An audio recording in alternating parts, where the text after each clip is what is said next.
welcome in to Wild and Wacky Wednesday here on Main Street Sports Today, presented by the Tennessee Orthopedic Alliance of Columbia. I'm Maurice Patton, and as was the case yesterday, that is not Wade Neely. That's correct.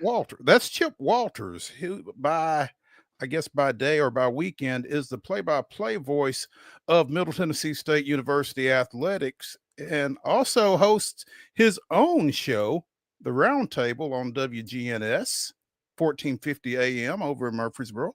But he is being gracious enough to sit in for Wade Neely here for the next couple of days with me, and hopefully he won't regret that by the time we're done.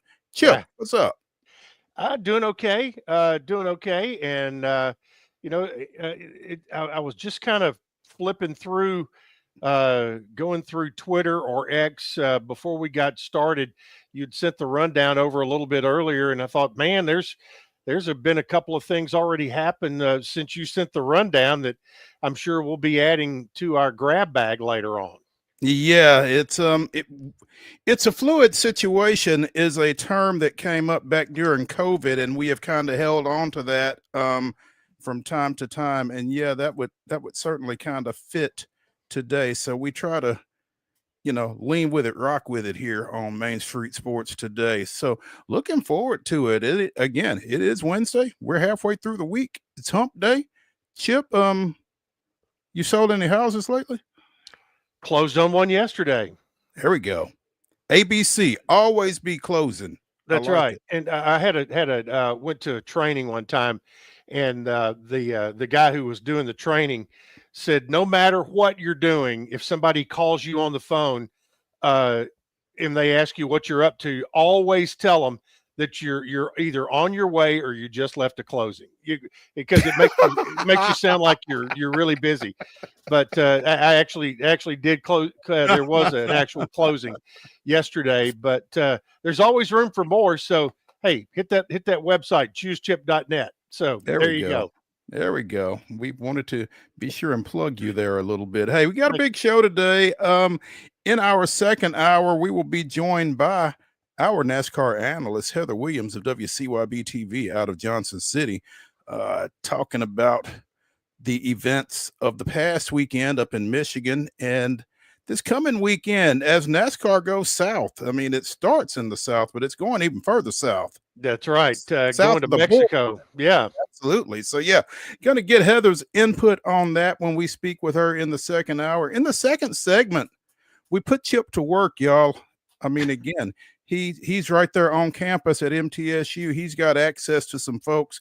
So in our next segment, we'll be speaking with MTSU Deputy Athletics Director Lee DeLeon to just talk about what's going on kind of in the front office over there at MTSU up in Murphy Center, the nerve center for Blue Raider athletics. Looking forward to getting Lee on here in the next segment. We'll also be talking a little high school athletics, a little professional baseball, some international soccer. That won't be a whole lot of fun, but we're going to talk about it anyway.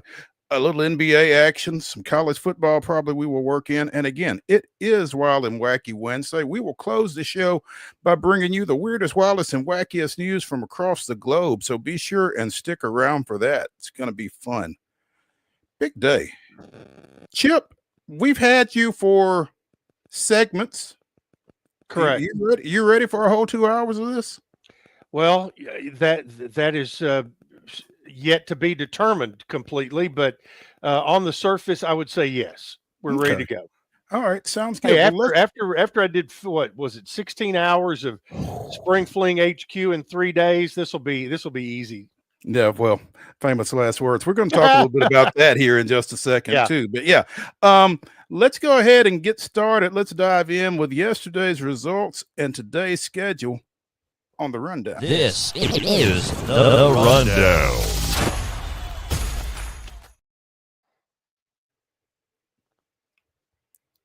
Major League Baseball results from yesterday. It was the Milwaukee Brewers, dashing the Braves' hopes of a back-to-back win streak. Milwaukee 4, Atlanta 1. And it was the Chicago White Sox downing Wade's favorite team, the Astros, 4-2, doubling them up there. Sounds action. It was Norfolk 9 and the Sounds 5 to start a series on the road for Nashville. In WNBA action, the Atlanta Dream defeated the Indiana Fever 77-58, and the New York Liberty stayed unbeaten with an 85-66 win over the Chicago Sky. In today's action, the Braves are off and running. They are up 5-1 on Milwaukee in the top of the fourth. You can see that one on FanDuel Sports. And at 7:10 tonight, the White Sox will continue their series at Houston. The Sounds also continue their series at Norfolk. That's a 5:35 start. In WNBA action tonight, you've got Dallas at Phoenix. That's a 9 o'clock start. All three of these games are at 9. The LA Sparks go to the Aces. You can see that one on CBS Sports Network. And the Minnesota Lynx is at Alicia Clark and the Seattle Storm. Again, all three of those games on at 9 o'clock. The only one that's available via TV, other than League Pass, I guess, is the Sparks and the Aces. Again, that's at 9 o'clock on CBS Sports Network. And in the NBA, Game 3 of the finals, Oklahoma City goes to Indiana. That is a 7:30 start. You can see it on ABC. Ladies and gentlemen, that is your rundown.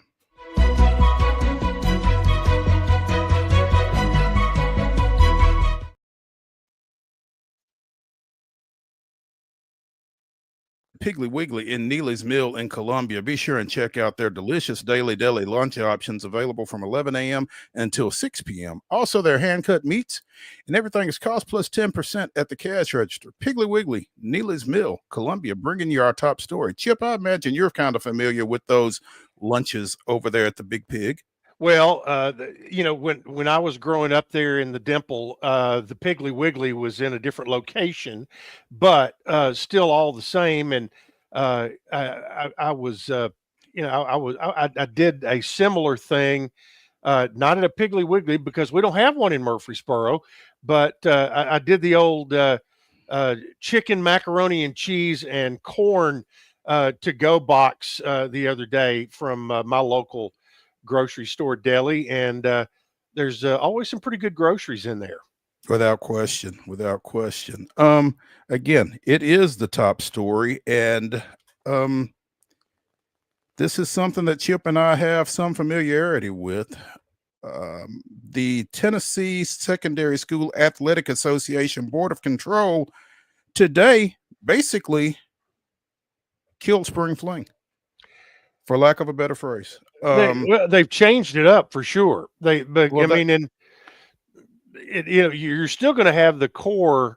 I mean, we'll go through this, but the core of baseball, softball, soccer are all still going to be in Murfreesboro, and you're adding a sport in Murfreesboro, that being girls flag football. But the one that kind of hits me in the heart is the track meet leaving Dean Hayes Track to go to Knoxville, and tennis is going to be moving to Chattanooga. So with the advent of lacrosse and girls flag football, you had a feeling something was going to happen, but they did make some final decisions on, at least for the 2025-26 school year, and of where some locations are going to be. Yeah, well, again, going back, the inception of spring fling, which the first year was 1994, and you didn't have as many sports, to be fair. It was a 7-sport Olympic-style spring sport championship tournament for baseball, softball, track and field, team and individual tennis, and soccer. Now, again, you had all of these state championships taking place basically in one central location. Originally, it was Chattanooga, moved to Memphis for 3 years, Memphis and South Haven, Mississippi in one case, and then came to Murfreesboro in 2006 and has been there since then. So 19 years, 20 years almost. But I think the draw of it, the attraction of it at the time was that it was all taking place in one city, one locale. And again, South Haven, Mississippi is not Memphis. It's not even Tennessee, but it's drivable. You know, It's like Brentwood is to Nashville. exactly. Yeah. Yeah. So, and it was a little bit of a joke that you were winning a Tennessee State softball championship in Mississippi, but still, it worked. Mm-hmm. This again, you've got track and field scheduled to take place in Knoxville. You've got tennis scheduled to take place in Chattanooga. It's over a 2-week period. And I don't know. Maybe I'm coming at this from a journalist standpoint and trying to figure out how we're going to cover it all. Right. I get that. I would be curious. Right now, all we have are the basic facts that TSSAA has provided in their latest release. What we don't have is what were the arguments for and against. We weren't in the legislative council or board of control meeting, but I'd be interested to hear. I don't know whether it was a staffing issue or had if you when you add in the other sports, you'd kind of reached nearly a limit as far as being able, from a hotel standpoint, even though you've added a lot of hotel rooms in Murfreesboro and Smyrna in particular. Was that starting to run thin? I just don't know what the factors were that came into play for this. And, it is going to challenge a little bit more, in particular, when you look at track is going to be interesting now, because track is going to, track is they've already put up some dates for 27 as well. Right. But you're going to have, that first week, basically you're going to have to make a choice. Are you going to go cover the high school pentathlon, lacrosse, or flag football? Because or tennis. I mean, it's good. Those are the biggies. Are you gonna cover flag football or tennis, because they're going to go on at the same time in different cities? Then you get to week 2, and it's going to be, are you going to cover baseball, softball, soccer, or are you going to cover track? From a journalist standpoint. Yeah, and I mean, given all of the downsizing across various media outlets across the state, it's going to be a challenge for a lot of those to continue to give anywhere close to the coverage that they've given in years past to this. And I've been in this business long enough to know people don't care about the labor pains, they just want to see the baby. I get that. But when you have partial coverage, or you have no coverage because you just don't have the manpower to get to all these places, or you don't have the financial viability to get to all these places, and that's real as well. Because now you're looking at potentially, in your situation, of basically having to be on the road for 2 weeks instead of 1. Yeah. If you were fully immersed from a coverage standpoint, it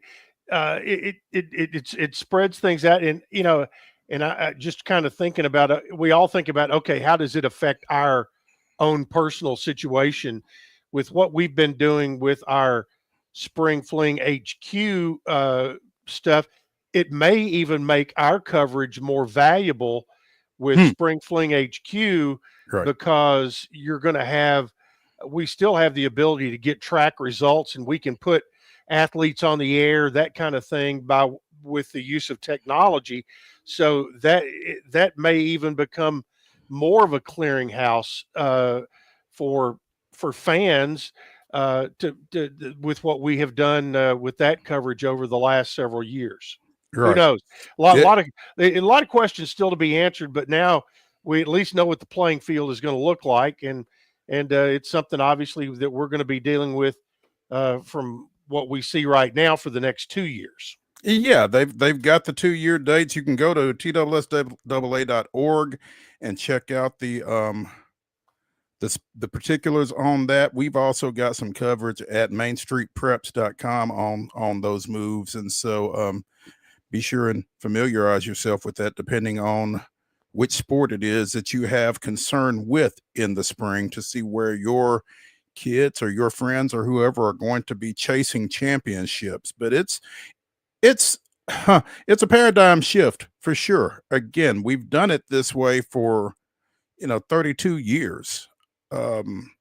You've got kids of folks playing in spring fling that played in spring fling, and it's just a little bit of a shock to the system to see it broken up like this. But at the same time, again, to Chip's point, you do now have girls flag football. You've got lacrosse.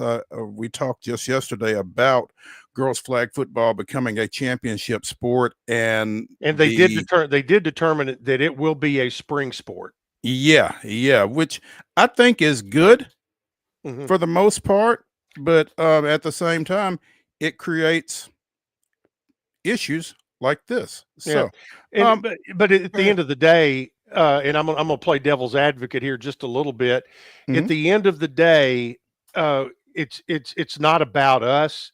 It's about how does it serve the student athletes the best, and making girls flag football a spring sport, in my opinion, because in a lot of schools, you're going to have football staffs who are playing boys football in the fall, gives them the opportunity to give the girls the best available coaching within their school system. And if they make it a spring sport. And I think that was a big part of why they made that move. We had Ricky Rodriguez, the new coach at Ravenwood, on the show. I guess it was almost immediately after Ravenwood won the state invitational championship a few weeks ago. And Ricky was coaching girls flag football, and he had just been named boys tackle football coach at Ravenwood as well, succeeding Will Hester. And he intends to coach both next year. And obviously that would not have been an option had this been a fall sport. So to your point, you're going to be able to have more football people involved with both sports by girls flag taking place in the spring, and obviously boys tackle football taking place in the fall. So, no, it's not about us, but I still get a right to whine a little bit about it. So absolutely. But it'll be interesting to see how this shakes out, and we'll find out more once we get to the spring in terms of what the impact of it is. But ideally, like you said, it's about these student athletes and giving them the best possible experience and that kind of thing. And if this is what does that, then that's fantastic. So We'll see. Let's take a break here on Main Street Sports Today, presented by the Tennessee Orthopedic Alliance of Columbia. When we come back to Wild and Wacky Wednesday, we will be joined by MTSU Deputy Athletics Director Lee DeLeon. Stick around.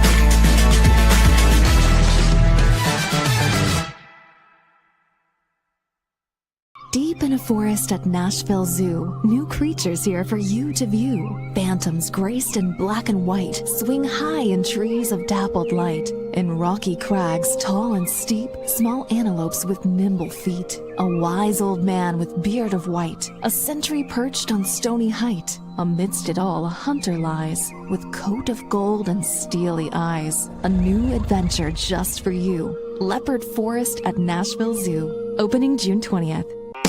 Busy bee, yeah, busy bee. If you need Hold on, y'all, hold on. I need to make a call. Hey, this is Brianna with Busy Bee. I'm giving you a call to let you know your technician is on his way. 833. Bee, oh, busy bee. Guys, not yet. Not yet.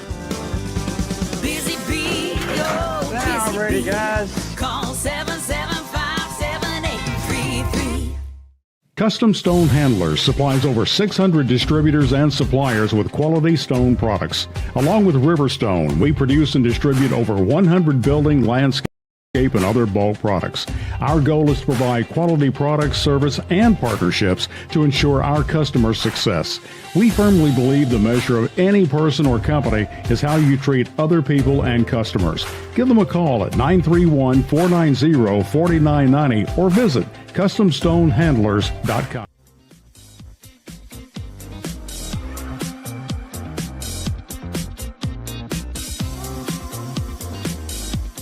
Welcome back into Wild and Wacky Wednesday here on Main Street Sports Today, presented by the Tennessee Orthopedic Alliance of Columbia. I'm Maurice Patton. That is Chip Walters, the pride of the dimple, sitting in for Wade Neely here for the next couple of days. And we are pleased to have with us, thanks to Chip's connections over there on campus, Lee DeLeon, Deputy Athletics Director for Middle Tennessee State. Lee, How you doing, good Maurice? afternoon. What's going on, man? Good to see you guys. What's up, Chip? What's up, Maurice? Doing all right. Doing all right. Good to see you, man. Thanks for taking some time with us. My pleasure. Again, Good to be here. yeah, it's good to have hookups, and Chip's got them. So, Lee, what was your immediate reaction Friday night when the House settlement was announced? As a staffer in the athletics department of mid-major, I don't know if it's still okay to use that phrase or not, but a non-power 5 or non-power 4, G5. Yeah, a group of five, there you G5 go. athletics department. Honestly, Maurice, the first reaction was it's about time. I don't know what took so long. We were supposed to find out pretty closely after April 7th, and then it finally comes down here in early June. So we're just glad it's over. We've been preparing for this for a long time and waiting for this to come. And now that it's here, it's like, okay, let's go. Give us our guardrails and let us go from here. So I think a lot of us are relieved, but also excited because we've been talking about this for a long time now, and now we can actually put our plans together and put our plans into action. Again, as a G5 participant, the numbers, financially speaking, that you're hearing aren't necessarily going to be the numbers that get enacted in Correct. Murfreesboro, Tennessee. That's correct. How do you, balance that out and continue to be, viable at the level where you are? Well, we are very confident that we're going to be able to compete in this new world very competitively with our peers, with Conference USA, with Group of Five.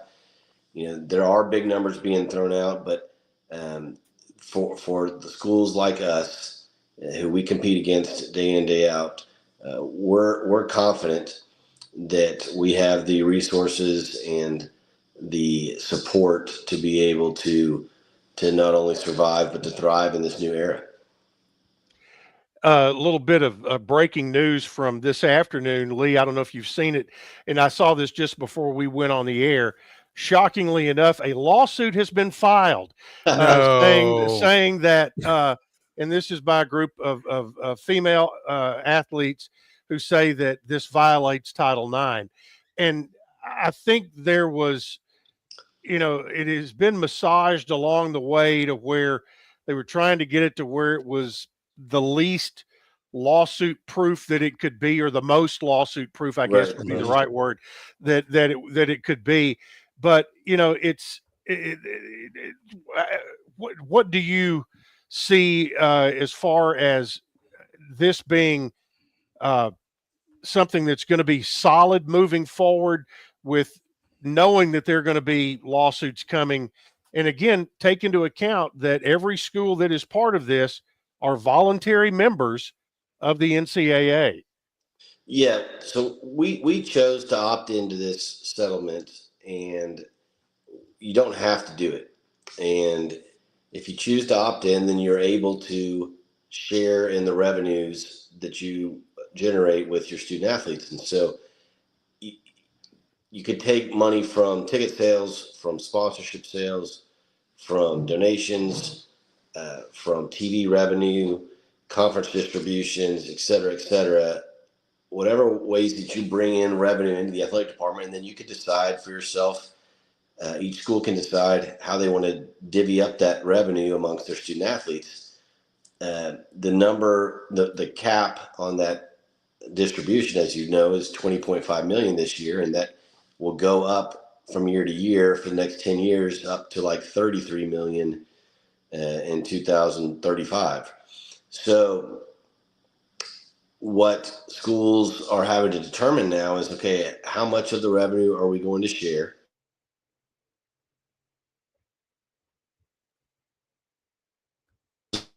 My phone, I apologize. Back on it. So we get to decide how we want to share that revenue. How much of the revenue do we want to share, and how do we want to distribute it? And so most schools are going with a model based on how the revenue is generated. All right. So let's talk about the big schools. Let's just use Georgia, for example. So Georgia says, okay, we're going to opt into the settlement. We're going to do the full 20.5 million, and we're going to distribute 75% to football, 15% to men's basketball, 5% to women's basketball, and 5% to everybody else. That's a pretty standard model now that most Power 4 schools are going to use: 75, 15, 5, and 5. Well, that does make it susceptible, Chip, to your point of, well, hey, from a Title IX perspective, that doesn't sound equitable at all, where 90% of the revenue share is going to go towards football and men's basketball. But one could argue that at least 90%, if not more, of that revenue comes from football and men's basketball. And those sports and those ticket sales drive the revenue for the whole department. And so that's where this is going to get tricky is, the calculations are being formulated now based on how the revenue is earned. And those distributions are logical from that standpoint, but they're not logical when it comes to Title IX because the percentages are all out of whack. Does that make sense? Makes perfectly good sense. And, it's unfortunate that it does make sense. That is, pretty much the rational way to look at it. But at the same time, there's that other side of it. Yeah, we aren't generating, that revenue, but at the same time, that's not why we're here either, is probably what a lot of those non-revenue sports athletes are saying. Making money on us wasn't, the goal to start with. So it's going to be a really frustrating situation, and I don't know necessarily how it gets fixed at this point. But like you said, at least you've got a starting point here of how to address this. And we had Tony Siracusa from Last Word on Sports on a couple of days ago talking about this situation. And Lee, had NCAA member institutions been more proactive at any point and kind of dealt with the athletes, men and women, in a more equitable fashion from a financial standpoint, could we not have avoided a lot of this? Yeah, I saw somebody post the other day that, Ed O'Bannon really started this all. That's right. Former UCLA national championship forward. And, when the college basketball video game came out and he said, hey, that's number 31 small forward at UCLA. That's me. How come I'm not paid for this?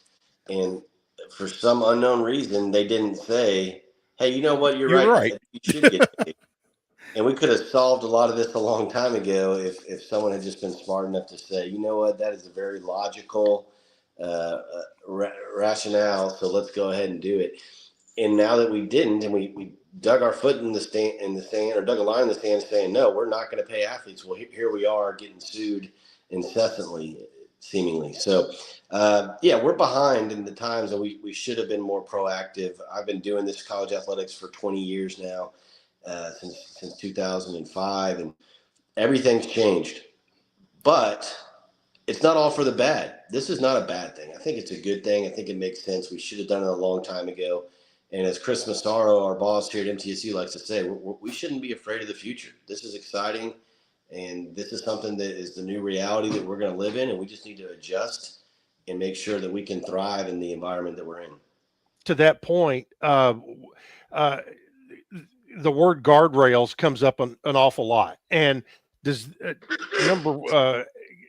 this give you the guardrails that you kind of need to move forward in a logical way? And I'm talking about MTSU, but also when I'm one of those guys. I've been a 1AA football guy and a mid-major basketball guy my whole life, and we understand what the Power Fives are going to do, or the Power Fours. But, when you look across this state, you look at Middle, TSU, Tech, Austin P, East Tennessee, Chattanooga, Memphis, UT Martin. They're all going by the same set of rules. Does this give some semblance of a level playing field? I think so, to a certain extent, Chip. The good news about it is it gives universities more control. The last 3 years of this, Title IX era, where athletes could get paid, but they couldn't get paid from the school, that just became really messy, and a lot of loopholes and a lot of, stuff that really didn't abide or agree with the letter of the law, or the spirit of the law, excuse me. Mm-hmm. And so for the last 3 years, it's been the wild, wild west where, well, shoot, we can pay student athletes. We just can't pay them from the school. We can get them paid through other sources. And so let's be really creative there. Well, now this gives power back to the university. It says, yes, you can pay student athletes directly from the school. However, here's some guardrails. For example, if athletes do get traditional NIL deals, right? So I always like to call out my friend Jeff Nebel at the Boulevard. He was an early adopter with NIL, and he has student athletes as spokespersons for his restaurant, and he pays them and gives them food if they post and promote about eating at the Boulevard before or after games, right? So that's a traditional NIL deal. Well, if that deal is $600 or more, then now these athletes have to disclose it. They have to put it into what's called a clearinghouse, which is NIL Go. That's the name of this clearinghouse by Deloitte. And so let's say those athletes get $1,000 from the Boulevard. Well, that gets entered into NIL Go. Deloitte reviews it and says, okay, they have to do X, Y, and Z in order to get the $1,000 from Jeff Nebel and the Boulevard. That seems fair. That seems like fair market value. Approve. All right. Well, then there's other deals that, like, man, these guys are getting paid $100,000 just by being on the team. That doesn't seem right. That doesn't, and they were getting that money from outside companies, whether that's a collective or a business or even just a donor individually. That seems shady. Well, now those types of deals have to go through the school, and so that money can be distributed like that, but only up to 20.5. And so when you hear about the deals, and I don't mean to pick on the guy, but like the former quarterback at Tennessee, Nico, getting paid whatever he was supposed to get paid at UT, those types of deals, if they want to pay the quarterback that much, they can, but they have to stay within 20.5. So if you're going to give, let's say, 3 or 4 million of that to your quarterback, well, now you only have 17.5 left. And yeah. So that does equal the playing field, I think, in that regard. And then if Nico wants to go out and do his own deal with a company he can do that and he can make the big bucks, but he's got to go through the NIL clearinghouse with Deloitte and make sure that he's getting paid fair market value for that. So we all are now going to be playing by the same rules. Either you get paid through the institution and stay within the $20 million cap, or you get paid through outside companies, and if those deals are more than $600, they're going through the clearinghouse and having to get approved by an outside entity in Deloitte. So it seems a little bit more fair. It seems a little more consistent. As you said, Chip, that gives us guardrails, and so we can play within those guardrails. I want to follow up on that just a little bit. And if you haven't seen it today, Jay Billis has about a 2 or 3 minute post on Twitter that kind of distills some of this down. But he also makes a point that with the House settlement, and tell me if I'm correct or not, that you can now sign student athletes to contracts. And in Jay's point of view, he said, hey, you can put buyouts in those contracts. So he says he feels like if that happens, that the number of people jumping into the transfer portal may drop dramatically. So I don't know. Yeah, full disclosure, Chip. I am not sure about the buyout portion. Yeah. However, you can do contracts. So what we call institutional NIL, that's money that the school is going to pay the athletes through the revenue share. You can do contracts for institutional NIL, and you can have stipulations in there, Chip, about going to class, about staying eligible, about attending practices or making media appearances or doing a certain amount of playing in bowl games. Yeah, or community service, stuff like that. So yes, you can do a contract and put in stipulations of stuff like that. I have not heard about buyouts because I again, and I'm not saying Jay Billis is wrong, but a lot of this came from the fact that the transfer portal came about mainly because coaches were allowed to leave and get out of their deals, but athletes couldn't, right? So a coach could transfer schools, quote unquote, but athletes couldn't. They'd have to go and sit out for a year. And that seemed unfair, right? So now there's unlimited transfers, and you see people like Jalen Counter, who played basketball for us last year, who are now in their fourth or fifth school in 4 or 5 years, and so I hope that this decreases that, Chip. I hope that we can find a way to have some more stability. Otherwise, I worry about in 10 years, 15 years, who's going to be going into our Hall of Fame. Who's going to stay at MTSU long enough to have a full career where they made an impact big enough to get into the Hall of Fame. And so I just worry this is also going to hurt graduation rates. I mean, we're in the education business. We are paying these kids scholarships. They do have to go to class. We want them to graduate. But, man, every time you transfer, it gets harder to get that degree. And you're seeing kids transfer 4 or 5 times. It's very, very concerning. So I hope that these contracts, to your point, Chip, and to Jay Billis's point, hopefully they reduce some of that and we have some more continuity on the rosters, but we'll see.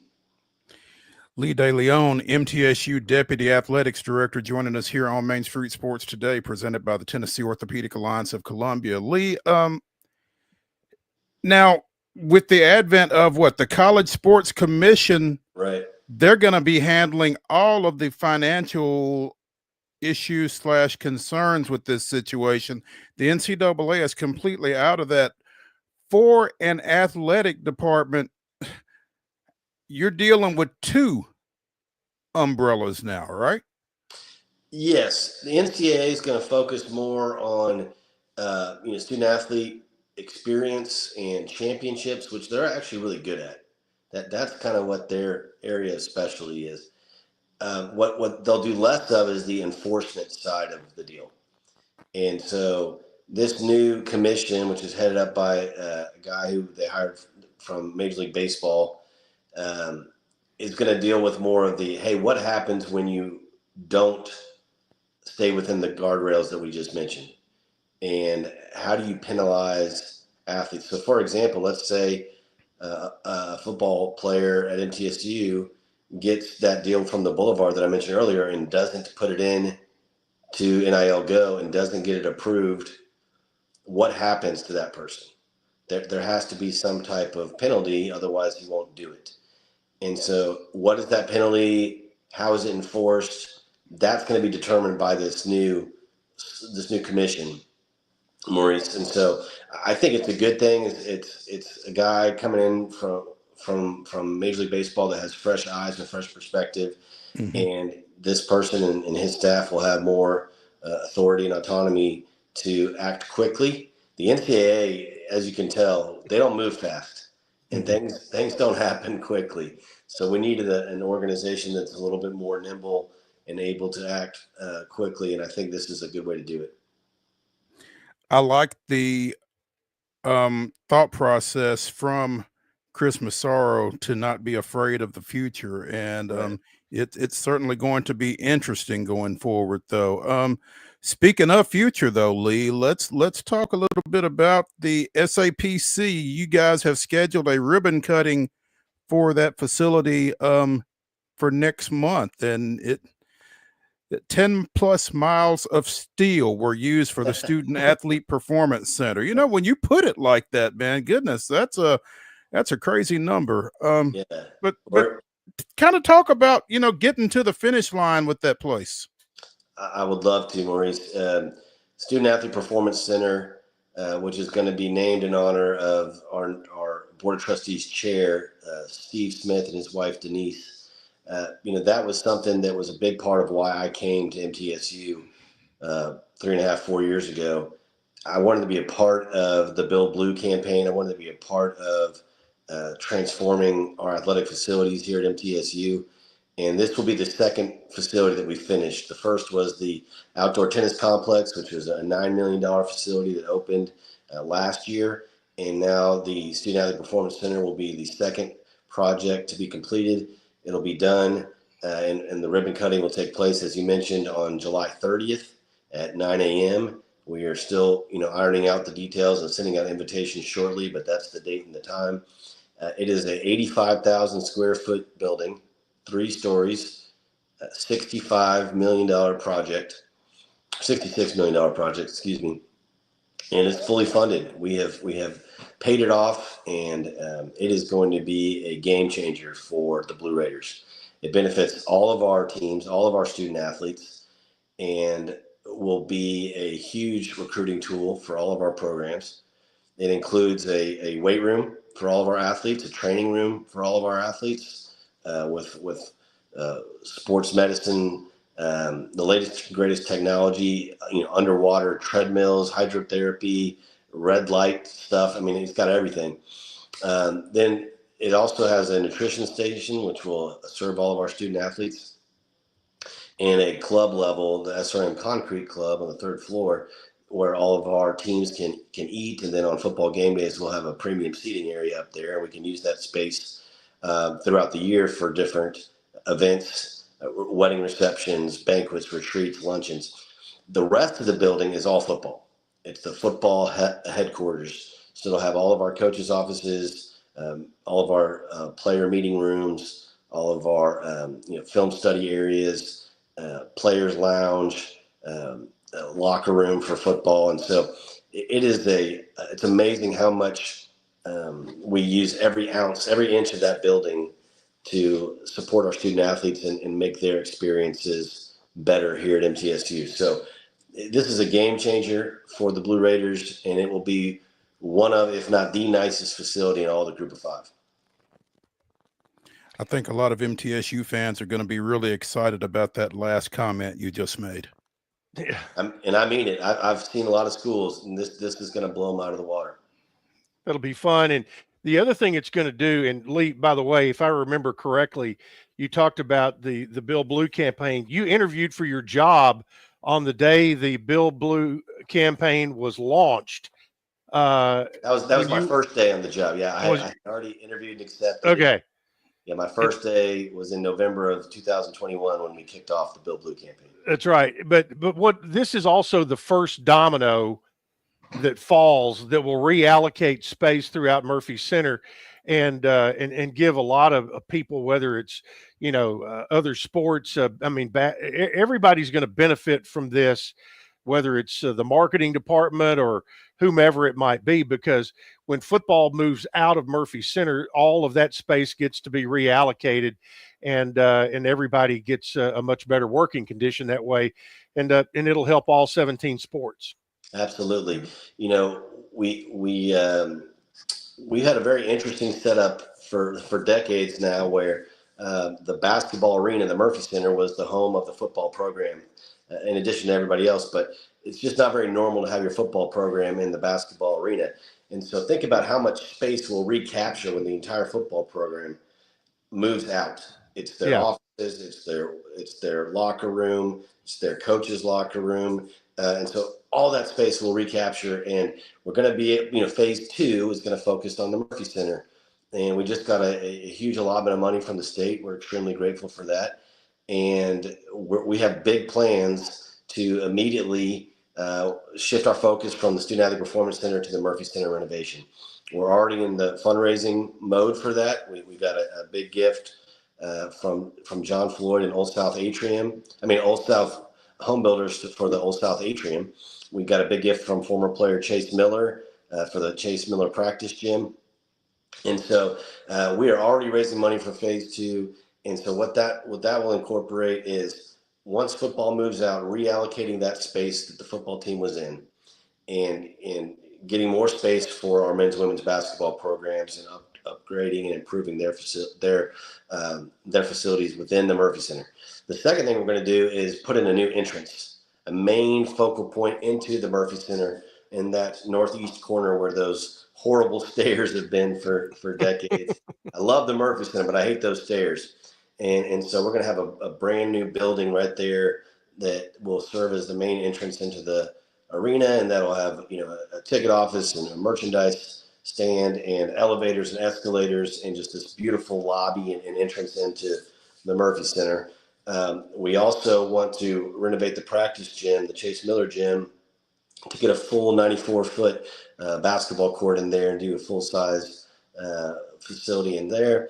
And then we want to improve the fan experience. We're looking into things like suites in the upper concourse, and handrails down the aisles, and improving the fan experience within the Murphy Center. We've already put in a new video board, 2 new video boards at the Murphy Center, and then this semester we recently put in a new sound system. So we're already working to improve the fan experience, but we've got more improvements on the way. So phase 2 is going to be incredible. We're just, as you said, Chip, SAPC was the biggest domino to fall, and now it's given us some momentum to immediately go into phase 2, and eventually end up in phase 3, which is the indoor practice facility, which will be right behind the Dean Hayes Track and Soccer Stadium, where we'll put an indoor facility, 100-yard football field that can be used by all of our teams whenever there's inclement weather or cold weather. Sounds like a lot of fun. Sounds like a lot of money. That's where Lee comes in. Lee DeLeon, Deputy Athletics Director for External Affairs at MTSU, joining us here on Main Street Sports today, presented by the Tennessee Orthopedic Alliance of Columbia. Lee, thanks for spending some time with us this afternoon. Look forward to catching up with you again soon. Man, I'm so grateful for the opportunity. Appreciate y'all and the way that you support the Blue Raiders. Thanks so much. Go Blue. All righty. See you soon. See you guys. Let's take a break here on Main Street Sports today. When we come back, we'll talk a little pro baseball. Stick around.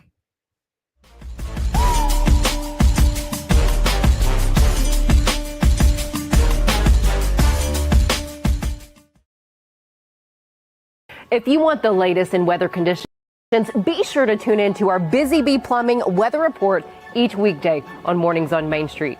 Brought to you, of course, by Busy Bee Plumbing, Heating and Air Conditioning. We will keep you updated on the latest conditions outside, like severe weather, heat, snow, rain, and even hail.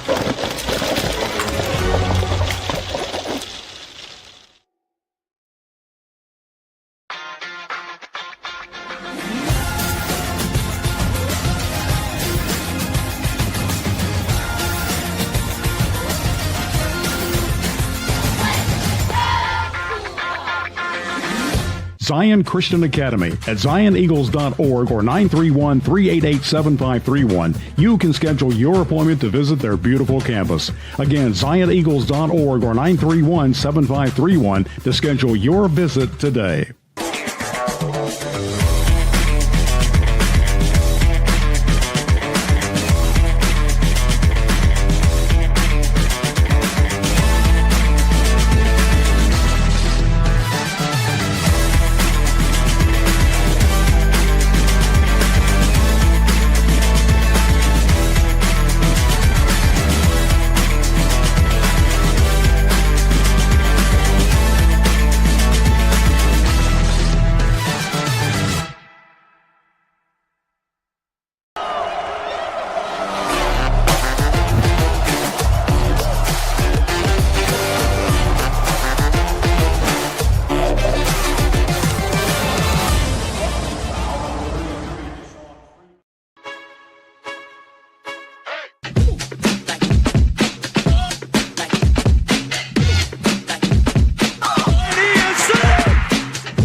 In 2002, it didn't make up for the Kent Herbeck incident, but the Atlanta Braves pounded out 14 hits, including back-to-back-to-back home runs by Andrew Jones, Vinny Castilla, and Matt Franco in a 7-run fifth inning to blast host Minnesota 11-0. It marked the first time the Braves had hit 3 homers in succession since the 1994 season. Tom Glavine pitched 7 shutout innings, allowing just 2 hits in the win. That was this day in Braves history. And I've got a big Braves anniversary coming up. What you got? July 4th will be the 40th. You weren't there, were you? Yes, I was. Oh my God. And me, I was there with 3 other guys. And on you mentioned my roundtable show on Wednesday, July 2nd. That group is getting back together to relive the 40th anniversary of the Rick Camp game. Somebody sent me a clip of that here not too long ago. I had been out shooting off fireworks with some guys. There was a rain delay, right?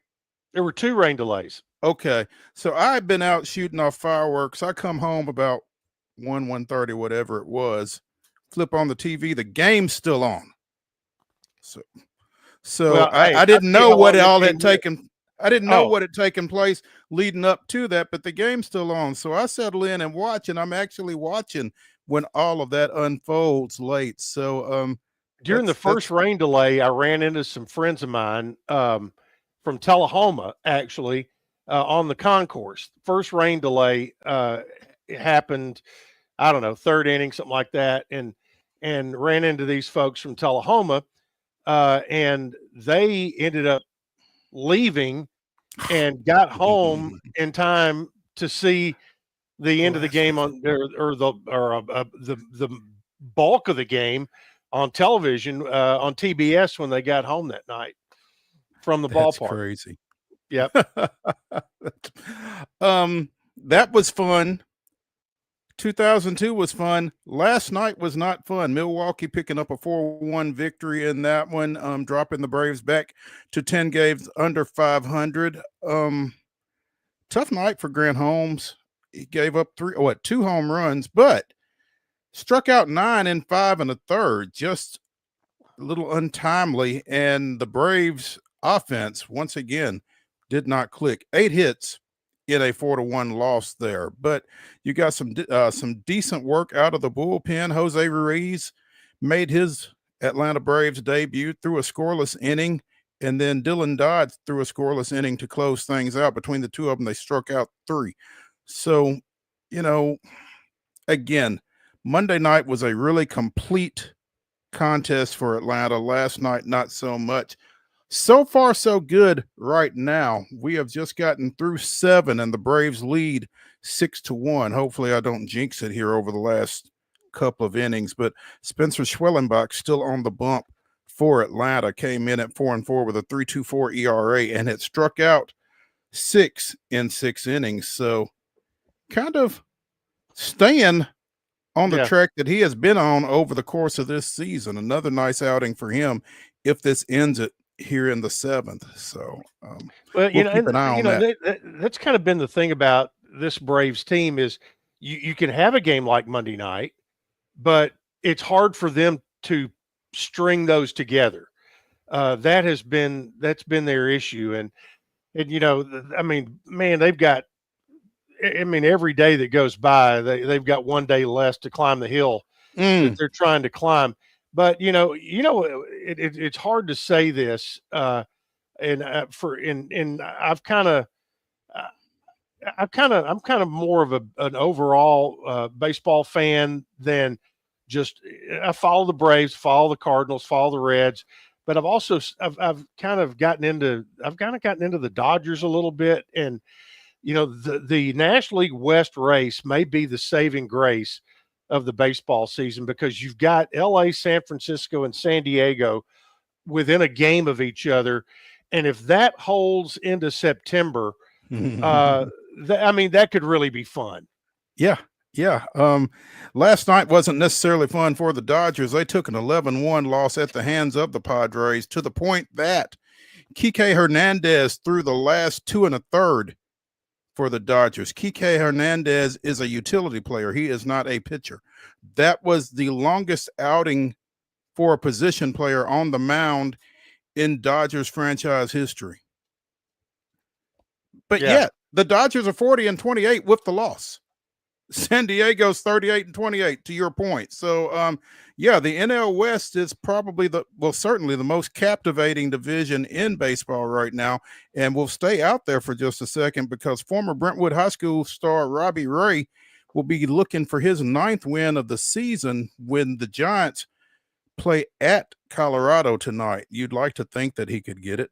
And only Max Fried of the Yankees has won 9 to this point. So, if Robbie picks up his 9th victory tonight, it would be the most in the National League and would be tied with Fried for the most in baseball. So keep an eye out west on the Giants and Rockies. I don't know that I necessarily want to suggest that anybody necessarily watch the Rockies, but, watch Robbie anyway.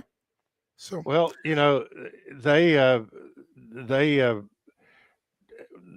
they had set an unofficial record, or I don't know if it was an official record, one day last week with the crowd that they had against, I don't know, who was it, the Marlins or somebody in there? I think so. 137 people. That's bad, but I think it's reflective of the bad that was on the field as well. Yeah, that's kind of a tough admission to make. 137. You probably had more concessionaires there than you did fans. So no question about it. Yeah. Nope. Again, Norfolk with a 9-5 win over the visiting Nashville Sounds last night to open that 6-game International League Series. Nashville got down 7-0 early, got it down to 7-5, but couldn't quite finish the push. So they are 38-25 with that loss. They get back after it today at 5:35. So I'll tell you something that I have grown to like that I did not think I was going to like in the International League. The 6-game series. It's different. Yeah, I did not think I was going to like it, but in this world now where we're moving and going, the one thing is if they're home on Monday or on Tuesday, rather, they're home the rest of the week. And if they're on the road on Tuesday, they're on the road the rest of the week. You don't have to worry about, okay, is this going to be a Monday, Tuesday, Wednesday series, or is this going to be a Tuesday, Wednesday, Thursday? And where are they this weekend? I've kind of grown to like it. And I've heard Jeff on this show and others, I like to call it the automated umpire, that they have grown to really, really like the balls and strike calls coming from it's become much more consistent, and it's in the game.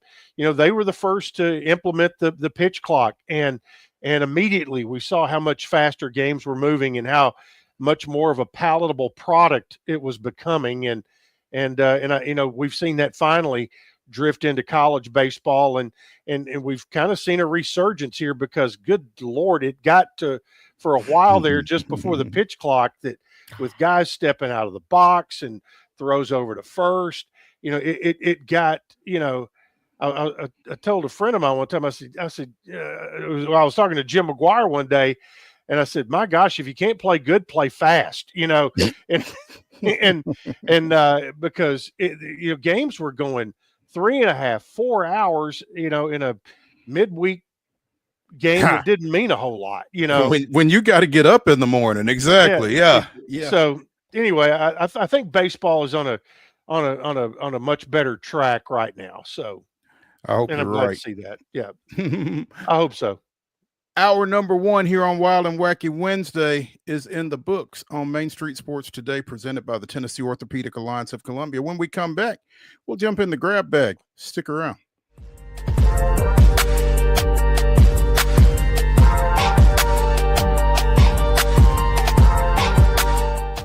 Jones & Lang Sporting Goods here in Columbia has been outfitting teams, officials, and anybody else from T-ball to college for 50 plus years. Be sure and check them out at 931-388-8060 or online at jonesandlang.com. Jones & Lang Sporting Goods, the look of a winner. Zion Christian Academy at zioneagles.org or 931-388-7531. You can schedule your appointment to visit their beautiful campus.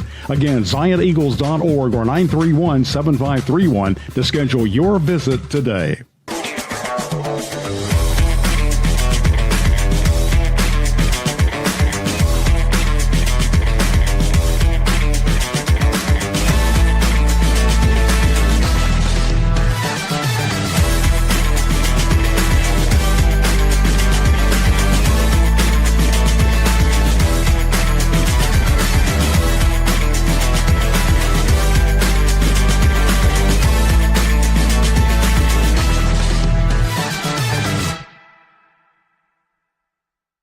Custom Stone Handlers supplies over 600 distributors and suppliers with quality stone products.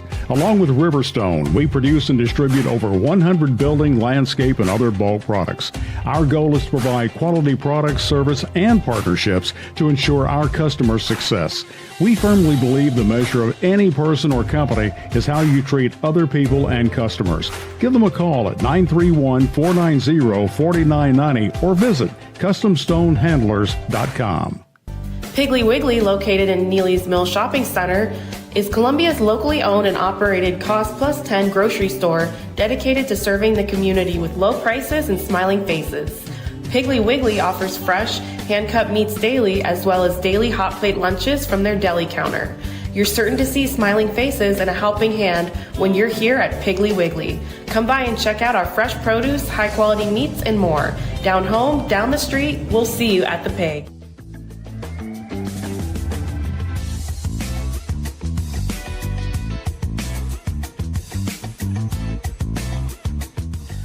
Hour number 2 of Wild and Wacky Wednesday here on Main Street Sports Today, presented by the Tennessee Orthopedic Alliance of Columbia. Tips off right now. That's Chip Walter sitting in for Wade Neely. I'm Maurice Patton. In our final segment, we will be bringing you the weirdest, wildest, and wackiest news from across the globe. Before that, we'll be speaking with our NASCAR analyst, Heather Williams of WCYB-TV out of Johnson City. But right now, it's time to jump into the grab bag. Let's start over at Geodis Park, where apparently the U.S. men's national soccer team did not start. Gave up four first half goals to Switzerland, and that was the way it wound up. Switzerland 4, USA nothing. Fourth straight loss for the USMNT.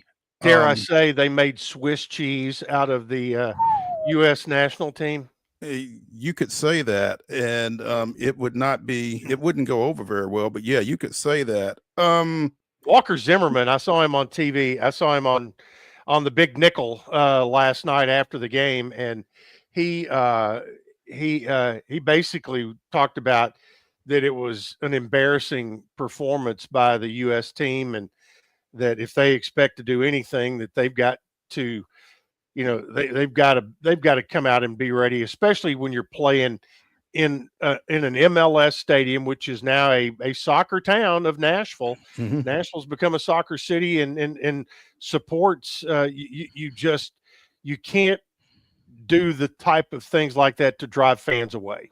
Yeah, and I think a lot of folks were excited to have the U.S. team in town. I think a lot of folks were excited to see Walker Zimmerman, who did play the full run last night. I guess it's the longest he's played since he had that concussion issue that he sustained over at Charlotte back in April. So, I mean, that was great to see. Yep. Great for NSC to see him on the pitch for that full time as well. But yeah, this was not a good performance at all. Now, looking at John Glennon's coverage at NashvillePost.com, this isn't necessarily the U.S. team that you're going to see when they get into the World Cup. A lot of players that will be with the team aren't with the team right now, either playing club or, just taking some time off. But, regardless, I don't think the expectation is to lose 4-0 on U.S. soil to anybody. Their worst shutout loss since 2016 when Costa Rica got them 4-0. So, yeah, not good. But and apparently, Nashville fans let them know, booed them going in at halftime. One of the guys on the broadcast crew said it was poor. It was embarrassing. I don't even know what to say. I've never seen a U.S. team play that poorly in a half of soccer ever. That ain't good. Not what you want the guys on TV saying about you. No question about it. No. And the thing, a full disclosure, I'm not a huge soccer person to start with, so I want to be able to follow. But if you're a non-soccer casual fan who wants to, it's hard sometimes to figure out what's what, because okay, is this a friendly or is this this is not with their real teams, this is with some other, this is an in-season tournament somewhere along the way. It can be a little challenging. And to your point, the U.S. will play, this won't be a friendly, they play Trinidad and Tobago Sunday in CONCACAF Gold Cup competition. And they later play Saudi Arabia and they play Haiti. Tournament. Yeah. Right. So it's a little tough to keep up. And I kind of fall in there with you as well. I'm not a huge soccer fan. I mean, Wade again is our soccer expert, but he's off on some boat somewhere. But regardless, I think I know that when you give up 4 goals in a half and you don't score at all in 90 minutes, that's not great. So we will see if they can improve their lot against Trinidad and Tobago over the weekend. Not sure where that is, but that's the next matchup for the U.S. men's soccer team. NBA Finals resume tonight in Indianapolis as the Thunder tries to pick up one at home after dropping try to pick up one on the road after dropping the opener at home, coming back for a 123-107 win on Sunday at home against the Pacers. The talk was that this should be the Thunder going away.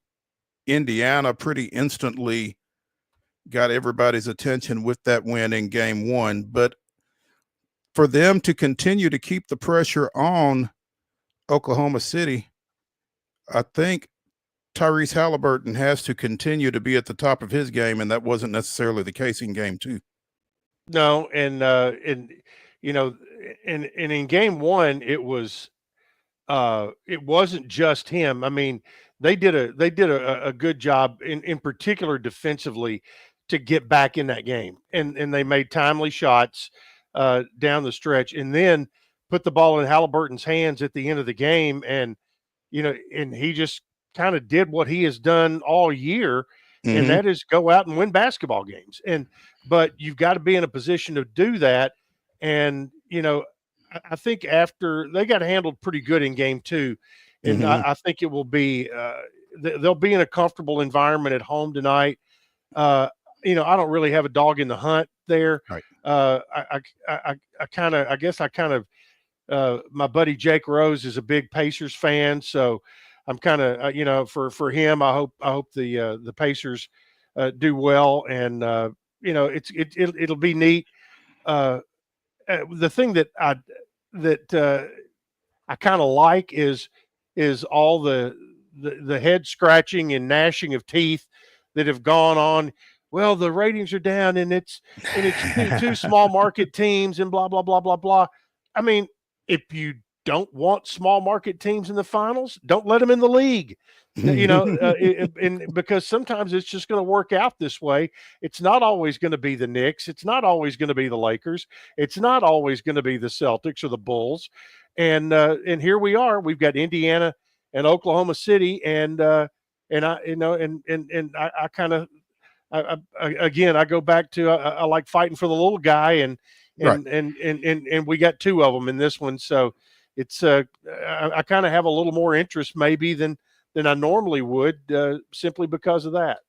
Yeah, I think it's kind of refreshing seeing 2 teams that that the league doesn't really want to see there just because of their small market status. So I think it's kind of cool. And with the season that Oklahoma City has had, you'd really like to see them close this thing out. But at the same time, I'm sure that there are a lot of Nashville basketball fans that are rooting for the Pacers with the presence of former Belmont standout Ben Shepherd on that Pacers roster. So correct. I think there's probably some local interest from that standpoint, but I think it's going to be kind of cool whichever one of these teams wins, just because, like you said, it's the little guy. They're both kind of underdogs in terms of, and they're both scrappy as heck.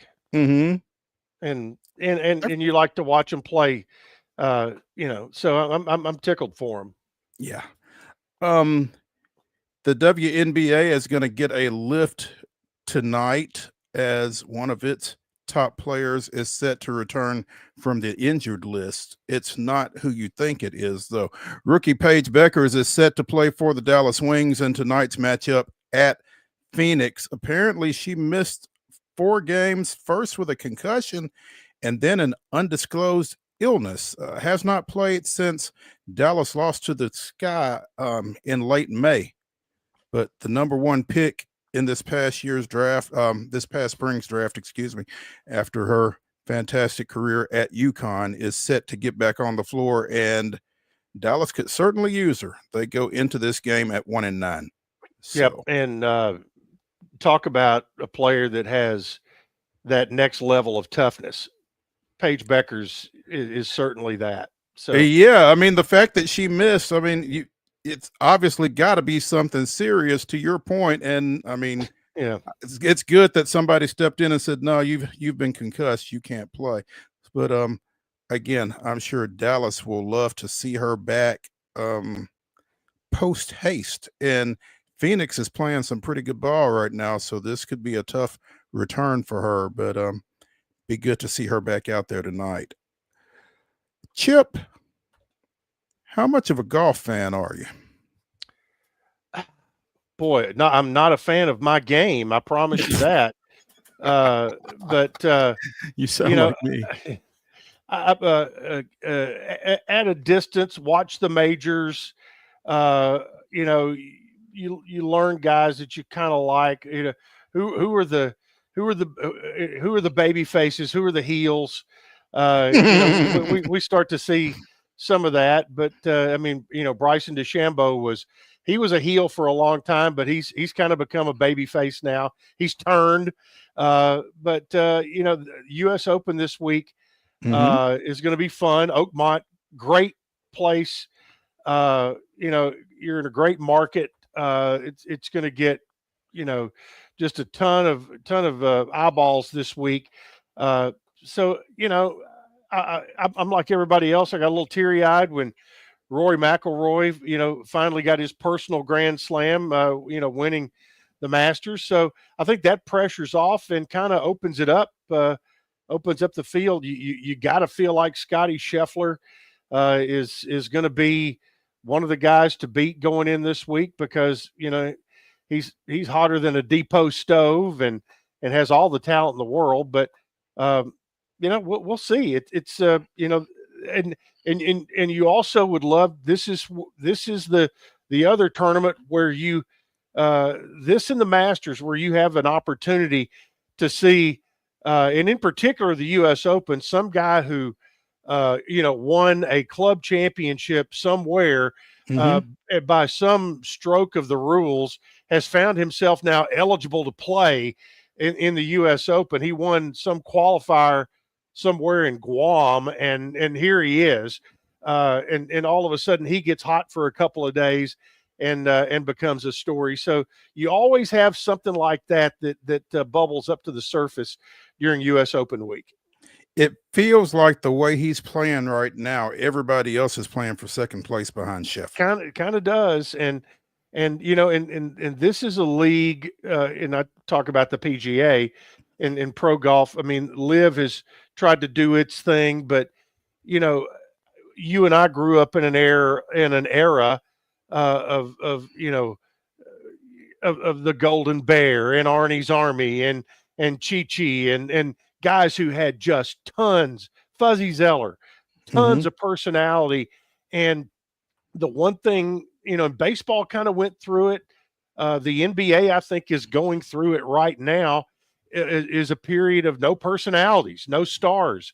And Scotty Scheffler is the guy on the PGA side who has that opportunity to be that next big star to latch onto. Is he Tiger? Not quite there with that kind of magic, but he's the next best thing right now. He certainly commands your attention. He does when he's out there, and it's going to be fun to watch. Keep an eye on that this weekend to see, if he can follow up his recent performance with another fantastic performance at Oakmont, which, there was a word that I saw everybody using with regards to this course. Was it savage? It was, everybody is just expecting to take a beating on this course. And so it may be the course that wins, not any individual player. So, keep an eye on that. I don't think anybody has won this tournament with a better score than -5 at Oakmont. So again, I think the experts would say that will put an emphasis on shot making. There we go. I like that. That sounded pretty good, didn't it? It did sound good. I like that. Before we get out of the grab bag, let's do something a little close to home. I think you talked a little bit about this maybe last week, Chip. Men's basketball at Middle Tennessee State is set to play in Grand Cayman next November. Yes. The rest of that field has been announced. It'll be the Blue Raiders, McNeese State, George Washington, and you may have heard of this school here over the last few days. Murray State will be playing in Grand Cayman, and I guess it's kind of a round robin, November 23rd through 25th. It is. It was originally going to be an 8-team field and a tournament, but they ended up with 4 teams, and it will be a classic, so to speak. So a round robin. The good thing is we know when all the games are going to be. We know the dates and we know the times, and when the days and times came out today, Mo, I got a little excited because this tournament is going to be played on Sunday, Monday, Tuesday. So I'm just saying we might get the old GoFundMe up again. Send Chip to the Grand Cayman. There you go. Like so it.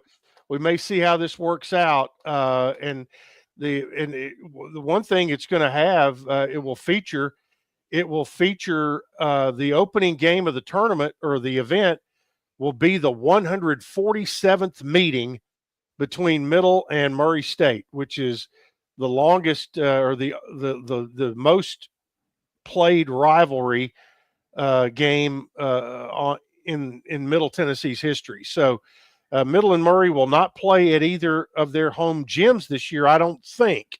I haven't seen the rest of the schedule. It looks like that this year's game is going to be played in Grand Cayman, and the future games, pushed out a year of where they're going to be played. I don't know that for sure. We can find that out tomorrow because Nick McDevitt will be with us tomorrow, and he can kind of get us up to date on that. But Grand Cayman. Interesting stuff. I'd be interested to know how many times they have met on a neutral site, at a neutral site, on a neutral court. I would say most of those have been in the OVC tournament. Good point. Good point. Yeah. Let's take a break here on Main Street Sports Today, presented by the Tennessee Orthopedic Alliance of Columbia. I'm excited about what's coming up next. I'm excited. I know you are. Yes. NASCAR fan Chip Walters. Meet NASCAR analyst Heather Williams from WCYB-TV out of Johnson City. Stick around.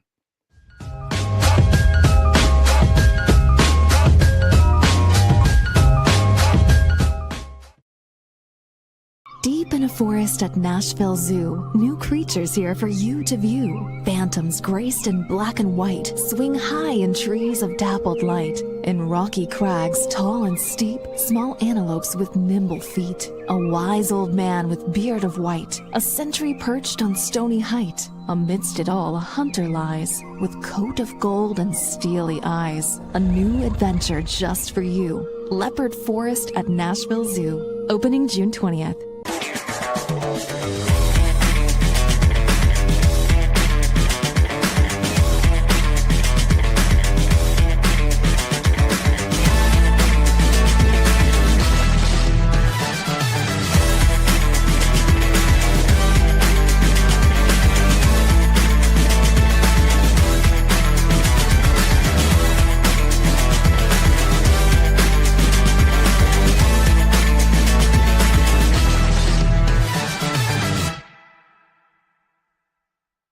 Jones & Lang Sporting Goods here in Columbia has been outfitting teams, officials, and anybody else from T-ball to college for 50-plus years. Be sure and check them out at 931-388-8060 or online at jonesandlang.com. Jones & Lang Sporting Goods, the look of a winner.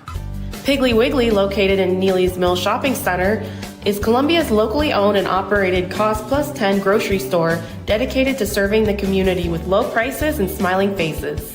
Piggly Wiggly offers fresh, hand-cut meats daily, as well as daily hot plate lunches from their deli counter. You're certain to see smiling faces and a helping hand when you're here at Piggly Wiggly. Come by and check out our fresh produce, high-quality meats, and more. Down home, down the street, we'll see you at the Pig.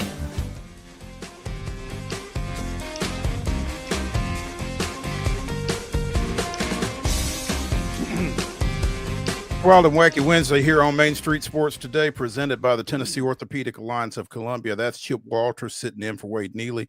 I'm Maurice Patton. And before we go to Heather Williams for NASCAR Talk, real quick, Spencer Schwellenbach just completed his first major league game, 9 innings, 9 strikeouts, as the Braves defeated Milwaukee 6-2. 105 pitches for Schwelly. That's a big deal. And I don't know who got in Snitker's ear to let him go the distance, but for a young kid, that's great news. That's a great development, I think, for Atlanta, for him to know that he can go 9. And so big win for him, and all the wins are big for the Braves right now. So 6-2 the final, as Spencer Schwellenbach gets his first CG.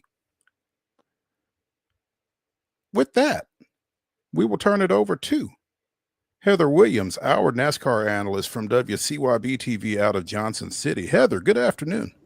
Hello, gentlemen. How are we doing today? We're doing well. Heather, meet Chip. Chip, Heather. Hello, Chip. Been looking forward to sharing a screen with you. It's awesome, and your office looks great. This is our multi-platform room at the TV station, and I got you. I got all my NASCAR knickknacks in here. Good deal. Good deal. You've done well. Big week, obviously, coming up, but we're going to talk about what happened at Michigan a little bit. And the first thing that comes to my mind, again, after what Carson Hocevar had done the previous week, the race car driving gods took the air out of his left rear tire with 7 laps to go on Sunday. And to me, that was the biggest karma moment so far of this NASCAR season. Well, to be fair, he wasn't going to make it on gas anyway, so he probably wasn't going to win that race. You do kind of have to feel, though, like there's got to be a lesson that needs to be learned for him in order to win a race, because he's got the speed. They're running up front. He's got the cars. The luck just hasn't been there. So, yeah, there probably is a little bit of karma. The kid is incredibly talented. Just about every driver in just about every driver in the garage area will say so. A win is coming, and it's coming sooner rather than later. I think he'll win and he'll make the playoffs this year. Stranger things have happened. There are people that I thought have been really close to winning that haven't won yet. Ty Gibbs. I thought Todd Gilliland last year was really close to winning for sure. But I think it's coming for Carson. But I do think that there is some lessons that need to be learned in order for him to get there. I think the upset of that comes that it was a left tire going down and not Ricky Stenhouse Jr. taking him out of the race. Well, they supposedly have buried the hatchet. And, Carson did garner a lot of the blame for that incident. Yeah. But Ricky did not have to chop down across Carson's nose either. Like Ricky made a decision that he thought Carson, and I don't know why anyone that ever met Carson would think that Carson was going to let up and let him in. And he made that move knowing that there was a possibility that Carson may not, and Carson did not. So I would say, the division of blame is 80-20, 90-10. But Stenhouse does take some of the blame in that incident for sure. But I think they both learned from it. I think Carson and Ricky actually like each other. So I think that it was easier for them to kind of hash through it and make amends. Yeah. And I think they're good. I don't think we'll see an incident from them. Well, that's good. I'm glad, because I met Carson for the first time at the Nashville Super Speedway, actually on Friday night on truck night when he was out there watching Raja Caruth and the thing that super nice guy. He's great. Very great for the sport. The other thing too, the dude he either had to be a pitcher in baseball or a good basketball player, because he's got huge hands. And there's no telling what he could do with a baseball or basketball. Yeah, no, he's great for the sport. He's great with the fans. He's got a huge respect and understanding of the history of the sport. Like, he's just really good for the sport. And once he gets just a few little tweaks in the on-track performance, balancing speed with racecraft, he's going to be a superstar in the sport. I honestly believe that. When you think about the fact that he jumped from trucks to cup, he didn't even take the step in Xfinity. That's incredibly hard to do. How many people jump from AA baseball to the big leagues? Like, it just happened that often. So that just tells you how talented the kid is. Well, and that it did overshadow a little bit of a great performance by Denny Hamlin, and who has been unbelievably consistent throughout the year. Denny, being on Baby Watch, came out earlier today and said that if they don't have the child by tomorrow, he will not be going to Mexico City. Correct. But being on hand for the birth of your child, it is waiver eligible. So if he does not go, he will get the waiver. He will not lose his bonus points and all that kind of stuff from the playoffs. So it's kind of an easy decision to make, considering he already has 3 wins, right? Yeah. What's impressive about what he's done is not just that or how consistent he's been, but it's how consistent he's been. He's 44 years old, which, very few drivers win, and especially at the clip that he's winning past the age of 40. And by the way, he's in the middle of a lawsuit against NASCAR. Like, there's a lot on this man's plate, and somehow he just continues to find a way to perform at a high level. He is, championship or no, he is one of the greatest drivers of all time in the sport. I think that he will get another chance at a championship. Like, he will get back to the championship 4. I don't know if he'll ever get if he will ever get it. But in my mind, when it comes to Cup Series drivers, because I think Mark Martin was a little bit more accomplished in the Xfinity Series, but when it comes to Cup Series drivers, he is the greatest driver to not win a championship, in my opinion. I know some people will still hang on to Mark Martin, and like I said, Mark accomplished far more in the Xfinity Series than Denny Hamlin ever has. So he's probably still the greatest driver when you take the whole body of work into account. But on the Cup Series, it is hard to argue with what Denny Hamlin has done. The number of Daytona 500s, and he's now 11th, 3 wins away from being 10th all-time on the all-time wins list. He's got Southern 500. He's got several night races at Bristol. About the only thing that's missing from his resume really would be like an Indianapolis Brickyard 400 win. But it's an impressive resume for sure.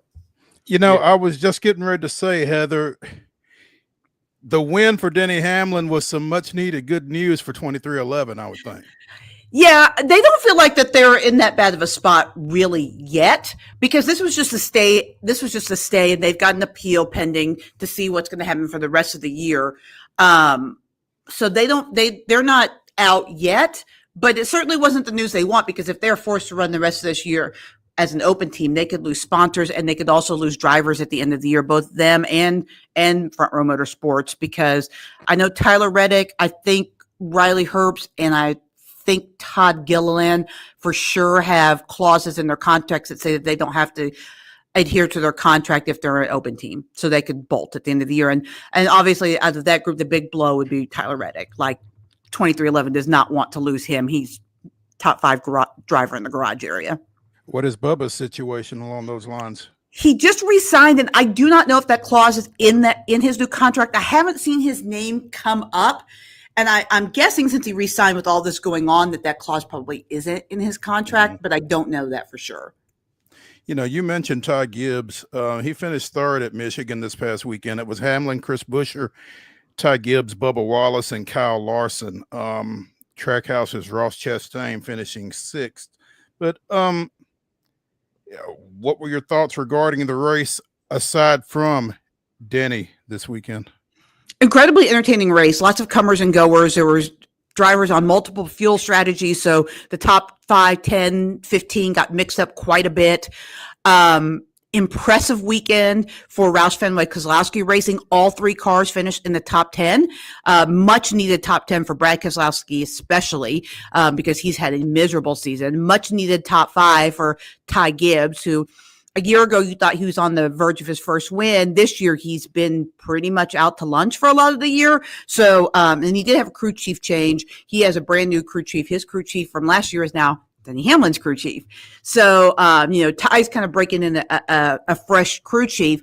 They're starting to get their mojo together a little bit. So a lot of guys that kind of were in a position of got to get going, kind of got going. So it's going to make the summer months really interesting. And when you bring into the equation also that in 2 weeks, we're going to start the mid-season tournament, which I know drivers say they aren't paying attention to, but there is $1 million on the line. So I find that hard to believe because, yeah, I mean, it's just $1 million. What's that to a NASCAR driver? It's just an addition on the house or a new, Lamborghini or something. But I do think there is going to be a little bit of bragging rights on the line with that. So I think you're going to see where the summer months were a little bit of like the dog days of summer because there are so many drivers that kind of need to get going. I think that you will see a lot of comers and goers. One of the things I didn't mention about Michigan is how kind of miserable Penske looked. Like, Joey Logano's in a little bit of a slump for a defending champ. Now, he's already got a win. He's in the playoffs. Penske always finds a way to pick it up in the playoffs. But this season actually reminds me a little bit more of 2 years ago where Joey didn't advance out of the first round of the playoffs as a defending champ than it does to last season. Because this was when Joey was just starting to find his stride, where now he started hotter, but they're really starting to slip a little bit as we get into the summer months. Yeah, lately Penske's been week on, week off because they were terrible at Charlotte. They came back and were good in Nashville, and then they go to Michigan and don't perform well, like you said. So, and that's being up there around all those manufacturers and Roger Penske being so involved up in that area, that was not what the chief wanted to see. Yeah, and you say Penske was good at Nashville, but really it was just Ryan Blaney that was good at Nashville. And Ryan Blaney's by far the most consistent Penske car, right? The fact that he was able to be in the top 10 in points, despite the fact he had 3 DNFs, should tell you how good that car's been on a consistent basis throughout the year, even without a win. But the rest of the organization really hasn't run that well since before the All-Star race. How much of that do you think goes back to the problems they had at Indy, knowing that they right now, no matter what series they're in, they cannot afford to be caught doing anything, any kind of monkey business with any of their cars? Well, if you ask the drivers, they say it makes very little difference because the guys that were involved. Tim Cindric had a little bit of crossover, but he had that taken away really a couple of years ago. He had a little bit of crossover between the two, the IndyCar series and the NASCAR side of Penske. But they say, most of the guys involved in that had very little to do with the NASCAR side.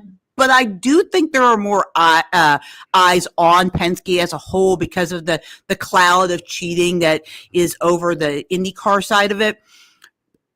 And also, there's probably more attention being paid to the IndyCar side of it now because they've got to clean up that mess. So maybe people that were involved in the crossover are now specifically only on the IndyCar side. So maybe you're not getting the attention to detail in some areas that you were. So I can't see how it couldn't help but affect the organization somehow. But honestly, I think a lot of their problems began even before the IndyCar stuff was unveiled. Now, maybe Penske knew some of this was coming, and there were already some scrambling behind the scenes of, oh gosh, what are we going to do? But they started really strong as an organization. You get Josh Berry to win right out of the bat. Austin Cindric wins very early in the year. Joey Logano wins earlier than he has in previous years. But they just haven't been consistent all year long, especially since probably the break at Easter. They've been on the downslide since then. Okay, turning our attention to this week at Mexico City. They're going to be racing at 7,300 feet. What does, talking to the teams that you talk to, and I know these cars are now supposed to be, pull them out of the box and they run, that kind of thing. But what is 7,300 feet going to do to carburation, all of the fuel injection systems, all of that? What problems are they anticipating, or have they prepared themselves for from a technical standpoint going to Mexico City? Or can you prepare yourself for them? I mean, you can a little bit, and there is going to have to be a little bit. They're not going to be able to maybe jump out of the box in some places in the little places where they have that they can jump out of the box for fear of that. Now, NASCAR has raced at Mexico before in the what is now the Xfinity Series. It was the Busch Series at the time. So they do have a little bit of data on how some of that performs. So I'm sure that they'll look back at what little notes that are applicable and apply that to their setups.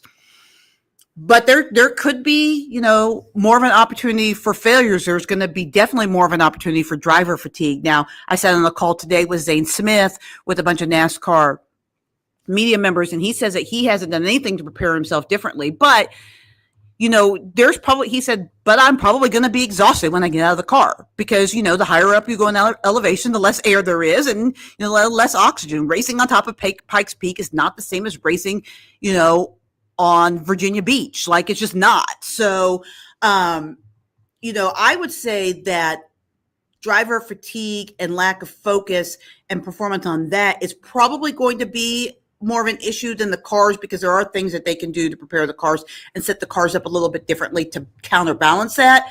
But there's really not anything you can do to keep a driver from getting tired because they're not getting as much oxygen, right? So, that's going to be something to watch as much as it is a car performance. Now, and if I'm correct, and I haven't looked at this, maybe you can help shed some light. Now, the circuit they're going to be running is kind of a combination of kind of a stadium / street circuit. Is that correct at all? Yeah, I mean, it's a road course, basically. I mean, it runs, I think it will have a part inside of a racetrack, though. Yeah, it's Okay. it's the same course that the not the exact same route, but it's the same course that F1 runs down there. At that, it's set up like a stadium. I mean, it is designed as a race track. I mean, that's its primary purpose. Gotcha. Couple of things. I saw a photo earlier today of the haulers getting ready to make the crossover, and it looked like the scene out of Smokey and the Bandit, where all of the trucks were lined up side by side. So they're all making they're making the crossover today. Drivers go down tomorrow. Dale Jr. has airplane problems.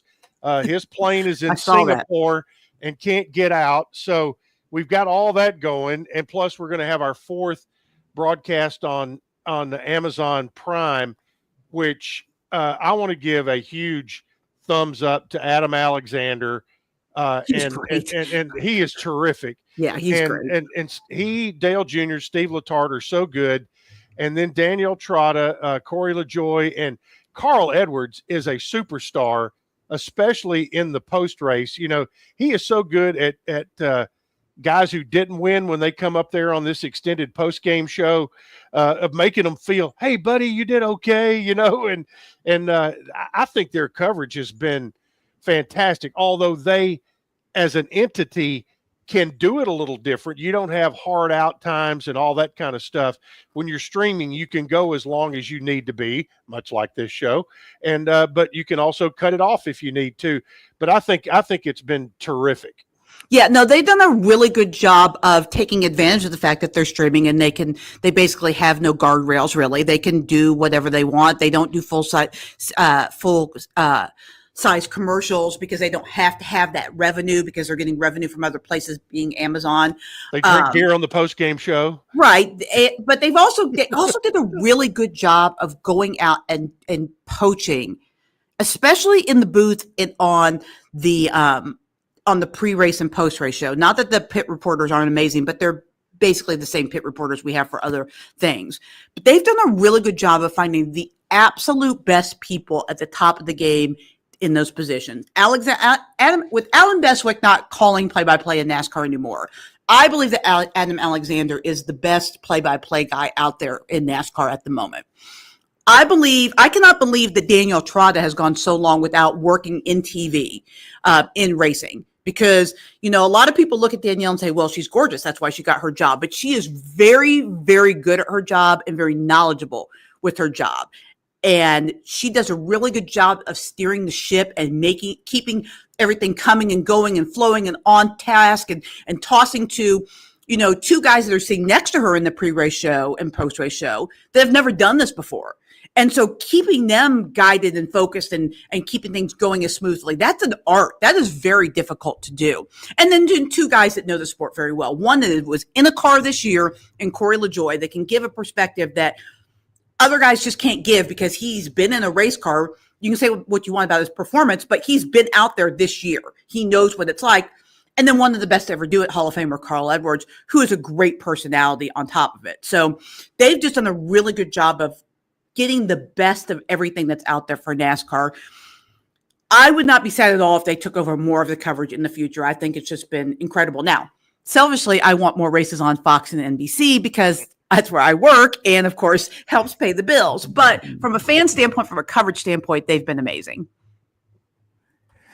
Heather Williams of WCYB-TV joining us here on Main Street Sports today, presented by the Tennessee Orthopedic Alliance of Columbia, talking a little NASCAR with gearhead Chip Walters over here. Mo, you don't want to chime in? No, I don't.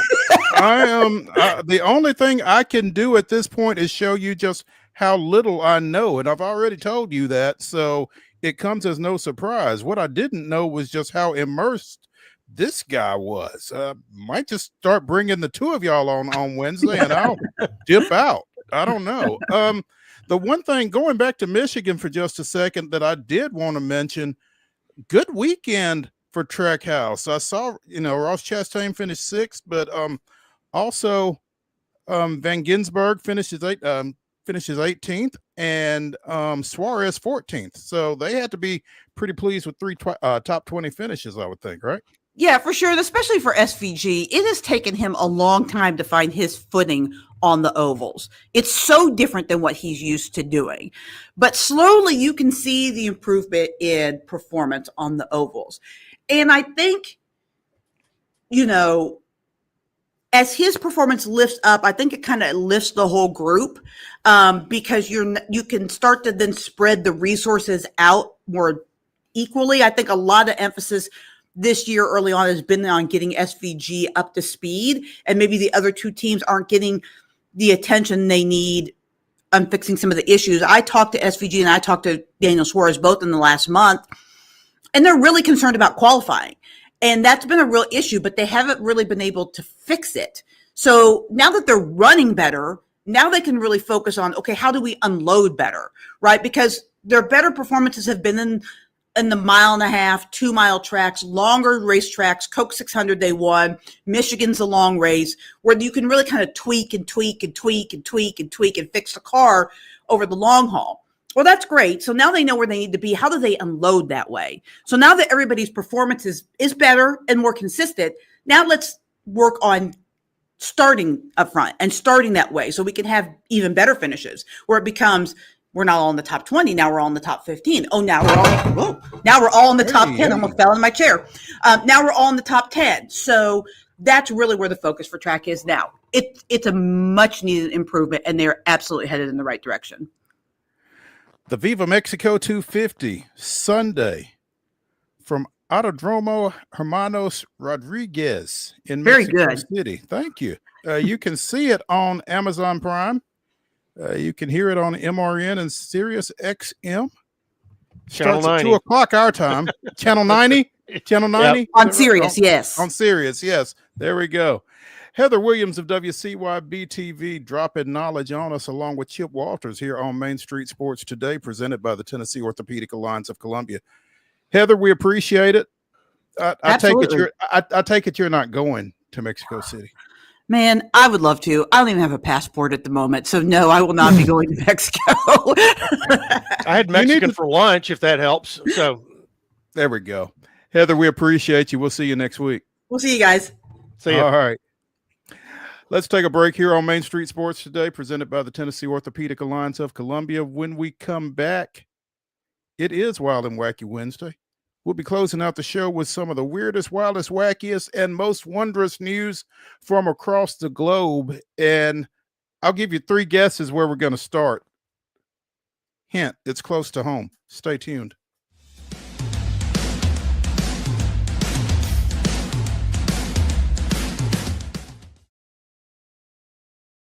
Being in Tennessee, we wanted to try to keep it as local as possible, so we have an entire section of our menu that is just dedicated to local whiskeys like Uncle Nearest, Jack Daniels, of course, George Dickel, Nelson Brothers, Greenbrier whiskey, and all of our taps are all local. From 2 o'clock until midnight, we've got food every day for you guys. A good handful of appetizers, some entrees, and a couple salads and things like that. My name is Ethan Kanata. Please come down and see us at the Pick Lobby Bar here at the Omni in Nashville. At Delta Dental of Tennessee, we know our success begins and ends with providing superior quality service, and that includes serving those who need it most. This year, we're celebrating 25 years of giving back to the community we call home. Delta Dental, along with our Smile 180 Foundation, supports Tennessee's dental colleges and oral health education, children's hospitals, free and reduced cost dental clinics, and other like-minded charities. Here's to the next 25 plus years of ensuring healthy smiles. There's a line that links us all. Most of the time, we don't even think about it. But it's everywhere. Illuminating our neighborhoods, empowering our businesses, and helping us to recharge. Whether it comes from our grids, the sun, or a kind heart, we believe in the power of good energy. And as your family and region continue to grow, you can trust that we'll always be there for you. Middle Tennessee Electric, bringing good energy.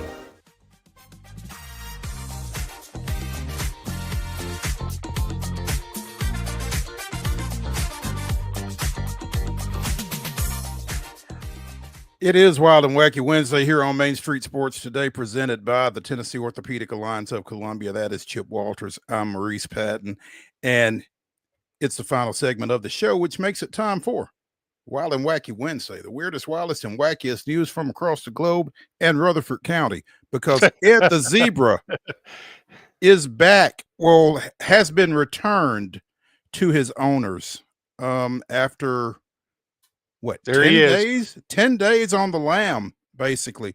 They acquired Ed on Friday, the last of May, I guess it was. Week ago last Friday, yeah. Yeah, so it was, they acquired him on May 30th. On May 31st, Ed was on the run and continued to be such. They bought Go three. ahead. They bought three zebras, a They male bought three. and two females, and he was in there with the two females and said, "I got to get out of here for a bit. I'm out for a little while." So he did that. And if you that photo, if we can throw that photo back up there, there's video that goes along with that, and Ed looks incredibly calm in the video while he is really in this did. sling. And you can see he has a muzzle on, but he was not. They did not use the tranquilizer gun on him. They were able to throw out a net that he got tangled up in and went down, and from there they were able to, get him into this sling device and bring him back to what is a secured location, back with he and his two girlfriends.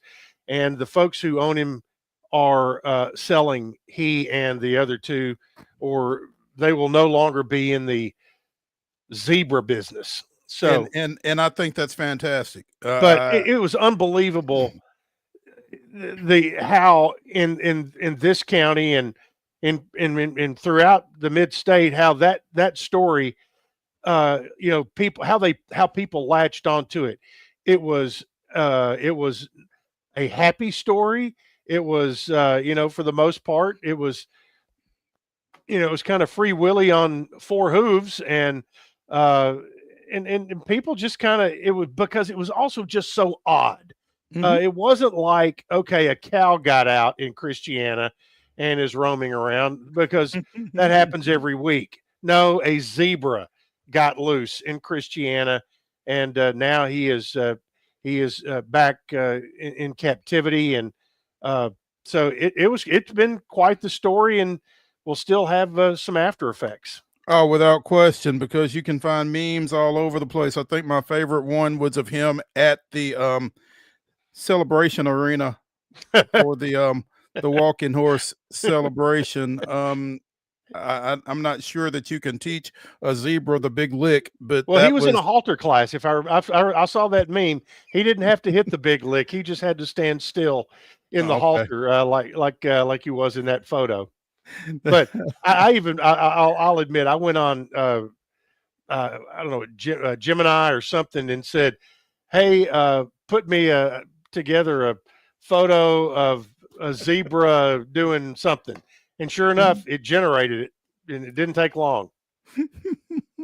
The memes have been fantastic of Ed, and I guess the biggest takeaway for me is I'm glad he's healthy, and I was glad that they didn't have to use a tranquilizer on him, because you didn't really know what shape he was in from having been on the run for the period of time that he had been, and that could have posed some risks. So they were able to get him back into captivity as safely as possible. And again, I think it's great that the family has chosen to no longer be zebra owners, because I think it was pretty well proven immediately that perhaps they shouldn't be. So, man, yeah, we had to lead off Wild and Wacky with that. There you go. Yeah. Okay, so Mark did that. So no, I did that. I put it you up did in the that, system, and Mark happened to see it and put it up there. Okay, so that's awesome. That's some pretty good work there, Mr. Gemini. We are going from flying zebras to flying boats. Apparently, a number of boats were being cleared from an island in Washington state here recently, and they were being airlifted. The Washington Department of National Resources used a firefighting helicopter to haul abandoned boats off of an uninhabited island in Puget Sound. So we have a theme here. We had a flying zebra under a helicopter. Now we have flying boats. Flying boats. The vessels had come to rest there and were being flown to the mainland to be deconstructed. 14 boats were airlifted off of this island. You know, where I thought you were going to go with that when I saw flying boats on the rundown. They had a power boat racing last weekend down at Guntersville, and I saw video of one that took flight, and that was not planned. And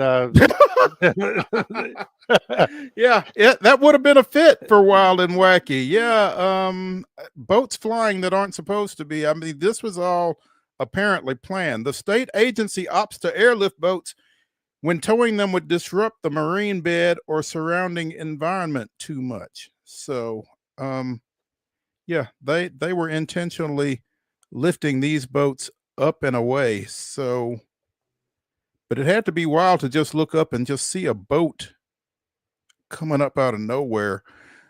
Things are strange in Washington State these days. Not too long ago, you had a tractor trailer overturn that released millions of honeybees. And when I heard this, I thought immediately of the scene from Tommy Boy. Bees 200 everywhere. Run for your save lives. yourselves. Yeah. 250 million honeybees escaped a commercial truck.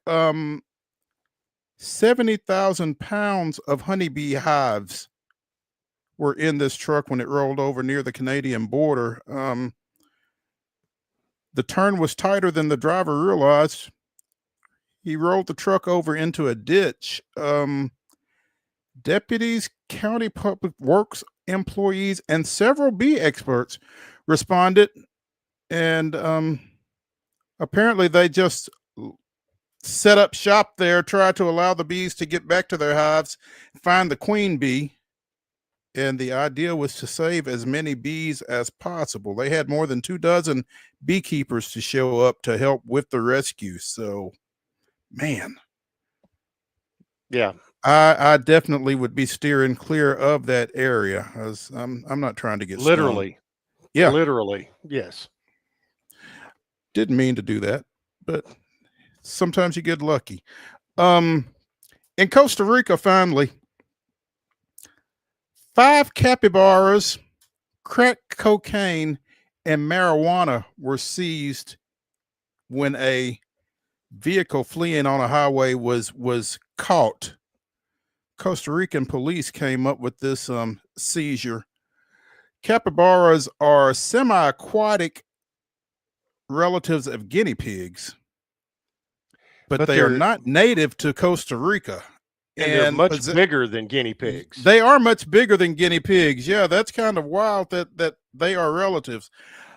Possessing, transporting, or trafficking capybaras in Costa Rica is illegal. And the Public Security Ministry said they had never recorded a seizure of capybaras until this. 2 guys were arrested. Capybaras, crack cocaine, and marijuana. That's quite the haul for a law enforcement department, I would think. That's kind of the triple crown there. I don't know. But it's wild. It's wacky. That's what we bring you here. And it is Wednesday. So that's what we bring you here on Wild and Wacky Wednesday on Main Street Sports Today. That's going to do it for us today. We live back tomorrow along with men's basketball coach at Middle Tennessee State, Nick McDevitt. Chip, you are coming back tomorrow, right? Yes, that's the plan. Okay. It's on my planner. Okay, it's on your planner. It's kind of like it being on Facebook, so it must be true. Y'all join us back here at 2:00 tomorrow afternoon on Main Street Sports Today, presented by the Tennessee Orthopedic Alliance of Columbia. We'll see you.